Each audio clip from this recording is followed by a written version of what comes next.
تو اللہ کا عرش کہے گا یا اللہ ان کو بچا لیں، یہ آپ کے قدیم خادم ہیں، تو اس کو خاموش، فقط کتبت الموت علی من کان تحت عرشی، میرے عرش کے نیچے سب مریں گے۔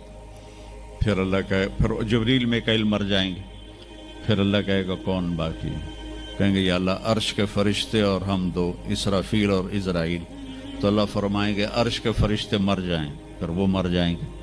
پھر اللہ کہے گا کون باقی؟ وہ کہیں گے یا اللہ اسرافیل اور عزرائیل۔ تو اللہ فرمائیں گے اسرافیل مر جائے، اسرافیل مر جائے گا، ہن اتنے اللہ تے ہیٹھ عزرائیل، اسے کہ لے وے ہن میری بھی باری آئی، سارے دی جیند کڈی ہن میری بھی نکلن لگی ہے۔ تو ہماری طرح اس کی ٹانگیں کانپ رہی ہوں گی، ایڈی طاقتور جان، دڑ دڑ دڑ دڑ دڑ دڑ دڑ دڑ، آواز آئے گی کون باقی؟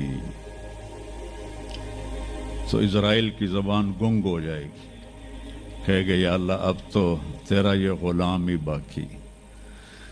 تو اللہ تعالیٰ ایک گرجدار آواز میں کہیں گے مت فإنک خلق من خلق، مر جا تو بھی میری ایک مخلوق ہے۔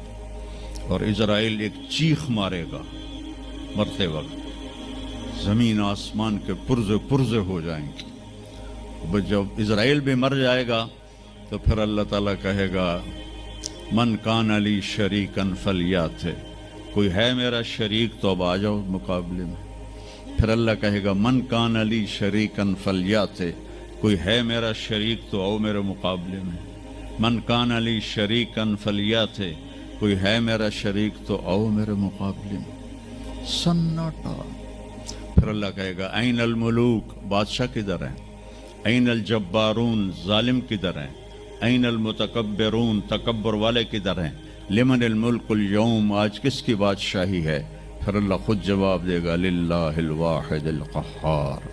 پھر اللہ کہے گا میں نے انی بدأت بالدنیا ولم تکن شیئا وانی اعیدها، میں نے دنیا بنائی اور مٹا دی، میں اسے دوبارہ بھی کھڑا کر دوں گا۔ ما خلقکم ولا بعثکم الا کنفس واحدہ، تمہیں اٹھانا، سب کو مارنا اٹھانا ایک کی طرح، جیسے ایک کو مارنا اٹھانا آسان ہے، تم سب کو مارنا اٹھانا آسان ہے۔ اور پھر ایک دن آئے گا جب اللہ تعالیٰ ہمیں قبروں سے نکالے گا۔ جن کی زندگی نافرمانی کی ہوگی وہ کہیں گے یا ویلنا من بعثنا من مرقدنا، ہائے مارے گئے ہمیں کس نے اٹھا دیا۔ بچوں دعا کرو ہم ان لوگوں میں نہ ہوں۔ اس تھوڑی سی زندگی کو یہ عیاشی کے لیے نہیں ہے، یہ موج میلے کے لیے نہیں ہے، یہ اللہ کو راضی کرنے کے لیے ہے۔ سنبھل کے چل، کل پاؤں میرا کاسا سر پہ جو آ گیا، بولا سنبھل کے چل سر راہ راہ گزر، میں بھی کبھو کسی کا سر پر غرور تھا۔ تو یہ وجود ڈھانچہ میں بدلنے والا ہے، ڈھانچے میں ہم ڈھلنے والے ہیں، ہڈیاں بکھر جائیں گی۔ تو اللہ تعالیٰ جب سب کو ایک دم کھڑا کرے گا تو کہیں گے من بعثنا من مرقدنا، یہ ہمیں قبروں سے کس نے اٹھا دیا؟ تو جو اللہ کو راضی کر کے گئے ہوں گے وہ کہیں گے ھذا ما وعد الرحمن وصدق المرسلون، آج وہ دن آ گیا جس کا اللہ نے وعدہ کیا تھا اور نبیوں نے سچی خبر دی تھی۔ اور پھر لوگوں کو ہانکا جائے گا عراۃً، ننگے، حفاتً، ننگے پاؤں، حاسراً، ننگے سر، ننگے پاؤں، ننگے سر، ننگے بدن، سب میدان معاشر کی طرف چلیں گے۔ آپ نے فرمایا جب لوگ نکلیں گے اللہ سب سے پہلے ابراہیم علیہ السلام کو کپڑے پہنائے گا، اس کے بعد پھر مجھے کپڑے پہنائے گا، اور اس کے بعد پھر اللہ بلال کو کپڑے پہنائے گا، اور اس کے بعد سارے مؤذنین کو کپڑے پہنائے جائیں گے۔ باقی یہ ڈگریاں یہیں رہ جائیں گی۔ وہاں اذان دینے والے کی قدر دیکھو کہ نبیوں کے بعد ان کو کپڑے پہنائے جا رہے ہیں۔ معمولی سا تاجر بھی بیچارے کو ڈانٹ دیتا تو حالی تک اذان نہیں دیتی، تو کتنے دفعہ ہو گیا سے تو حالی تک اذان نہیں دیتی۔ تو پھر جب اس طرح پیپر چھوڑے جائیں گے نا، یہاں تو آپ کو پیپر پکڑائے جاتے ہیں، وہاں پیپر چھوڑا جائے گا۔ اور کسی کے الٹے ہاتھ میں آئے گا خود بخود، کسی کے سیدھے ہاتھ میں آئے گا. جس کے الٹے ہاتھ میں آئے گا کہے گا ہائے مارا گیا، یا لیتنی لم اوت کتابیہ، یہ پیپر میرے ہاتھ میں کیوں آ گیا. ولم ادر ما حسابیہ، مجھے تو پتہ نہیں تھا حساب ہوگا. یا لیتنی لم اوت کتابیہ ولم ادر ما حسابیہ یا لیتہا کانت القاضیہ ما اغنی عنی مالیہ ہلک عنی سلطانیہ. وہ کہے گا ہائے میں مر گیا، میں نے واپس کر لو، میں دوبارہ لاہور بڑے چنگے کام کرنا ہے، بڑا نیک بن کے چلنا ہے. لگے گا خذوہ فغلوہ، اس کو پکڑو اور جکڑ دو. او میرے بچوں، جہنم کی آگ سے سوئی کے ناکے جس میں دھاگا ڈالتے ہیں اتنا سوراخ کر دیا جائے اور اس سے جو آگ کا شرارہ نکلے گا وہ پوری کائنات کو جلا کے راکھ کر دے گا، اور وہ انسان وہاں گریں گے. اس میں نافرمانوں کو جانا پڑے گا. جو یہاں شرابیں پیتے رہے ان کو آگے جہنم کی گندگی پلائی جائے گی، وہ حوض کوثر نہیں پی سکتے. جو یہاں فحاشی کا شکار ہوئے انہیں وہاں جہنم کی گندگی پلائی جائے گی، وہ جنت کے پانی نہیں پی سکتے.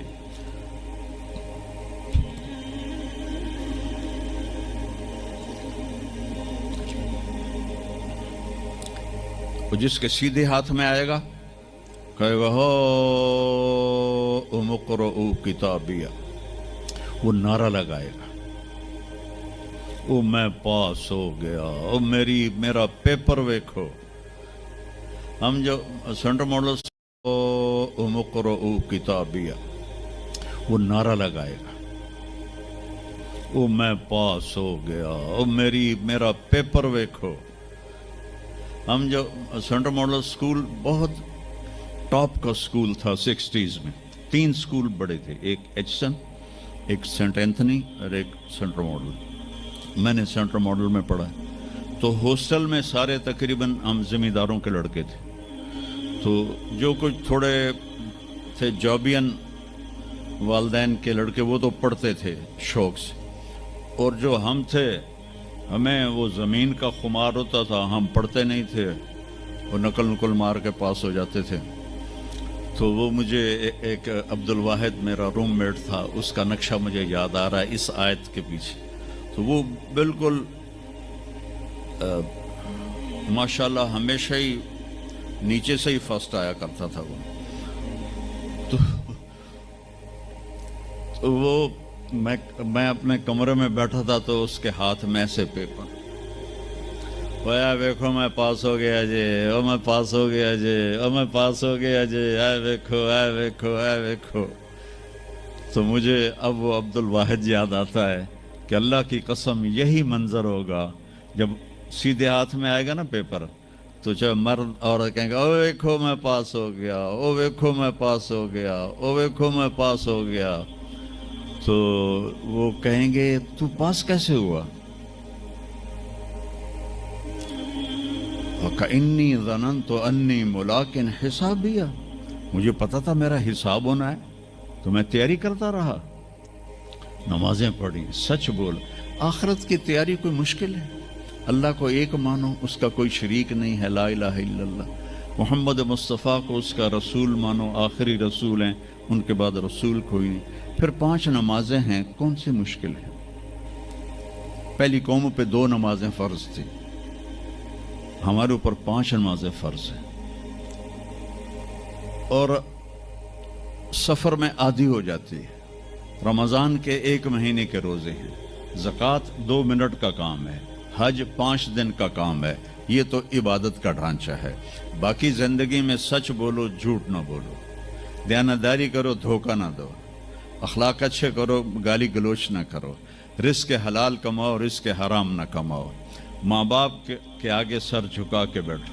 میرے نبی نے فرمایا اگر میری ماں زندہ ہوتی اور میں عشاء کی نماز پڑھا رہا ہوتا مسجد میں اور سورۃ فاتحہ بھی شروع کر چکا ہوتا اور آواز آتی محمد، تو میں ماں کے لیے نماز توڑ دیتا. میں کہتا جی اماں جی، جو نبی ہو کر نماز توڑ دے، فرض نماز ماں کے لیے.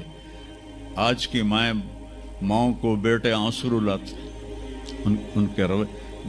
آپ سے پوچھا گیا قیامت کب آئے گی؟ آپ نے فرمایا جب بیٹیاں ماؤں کی نافرمان ہو جائیں گی. خاص طور پر بیٹیوں کا نام لیا. جب بیٹیاں بھی ماؤں کی نافرمان ہو جائیں گی تو اللہ قیامت کو قائم کر دے گا. تو ابھی وہ خوشی میں کہہ رہا ہوگا ویکھو ویکھو ویکھو ویکھو، تو اللہ تعالیٰ کی آواز آئے گی فَهُوَ فِي عِيشَةٍ رَاضِيَةٍ. اب وہ زندگی لے